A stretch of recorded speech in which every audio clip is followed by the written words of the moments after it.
Thank you, Judy. And thank all of you for this honor tonight. All of us in my profession look up to Judy Woodruff because she is the embodiment of the best practices in journalism. There isn't anyone who gets closer to the truth than Judy because she reports with a sense of fairness that comes from the care she would want if the story was about her. There isn't anyone who will decline an invitation to talk to Judy Woodruff because she never hesitates to show that no one is less smart or less good a person than she is.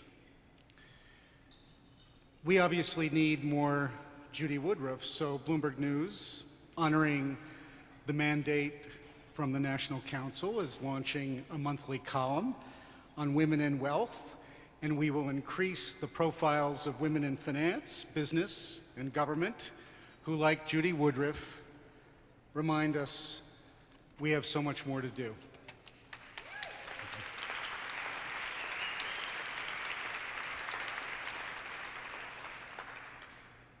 When considering success, it should be no secret that men from inception proved it's better to be lucky than smart.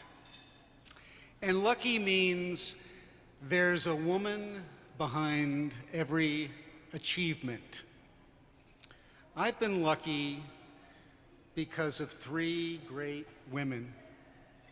My grandmother, who won the Manhattan Women's Tennis Championship in 1920, who performed with the La Puma Opera Company, and who was never without a shopping bag of her tuna fish sandwiches, sent weekly postcards for at least a decade encouraging me to read the dictionary, always with an exclamation point. My mother rescued me from certain death while ruining her silk suit and Lady Hamilton watch after I tumbled into a swimming pool at the age of 3. I realized why I knew she was so beautiful when I discovered Jean Simmons years later.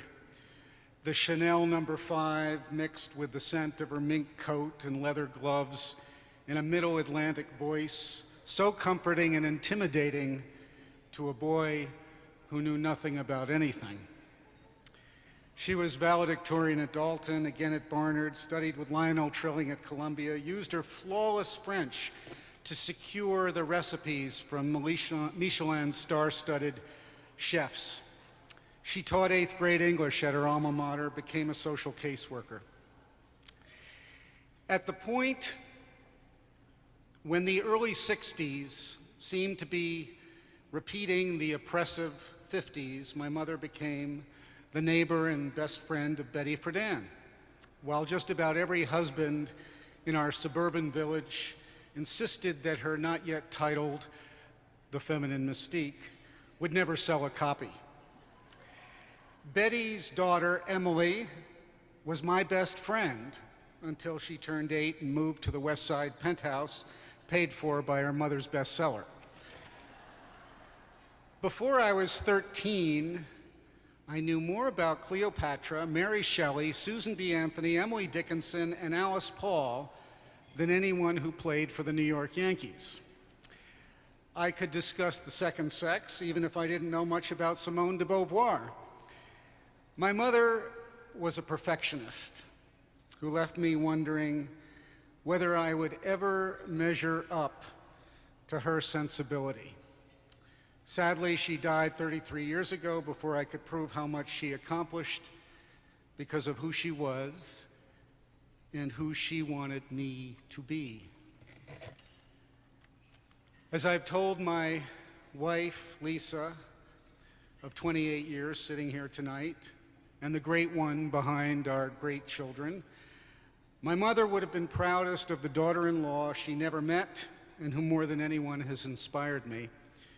Lisa's everything I am not, which suggests I have my work cut out for me and always will be in her shadow. When I try to appreciate why we are here and the honor bestowed on me, I thank my sisters, my daughter, my daughters-in-law, my mother-in-law, my sisters-in-law, my working women colleagues, and all of you for daring to ask men, what is it all about? The answer, I think, comes from Hillel, who said, "What is hateful to you, do not do to your friend." That, of course, means women. Thank you very much.